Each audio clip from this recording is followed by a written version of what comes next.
Welcome! In front of me I have Huawei Watch D2 and I'm gonna show you how to change the vibration intensity level on this watch. First we need to wake up the screen on our watch, and you can do it by pressing the crown button. Once you wake up the screen, press the crown button again to open the menu. Now scroll through the menu, find the settings icon, and once you find it, tap on it to enter the settings.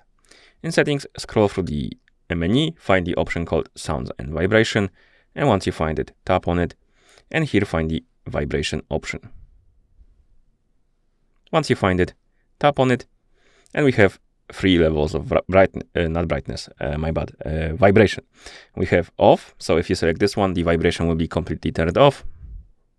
We have soft and strong, and you can basically feel the difference because you have like a preview of it.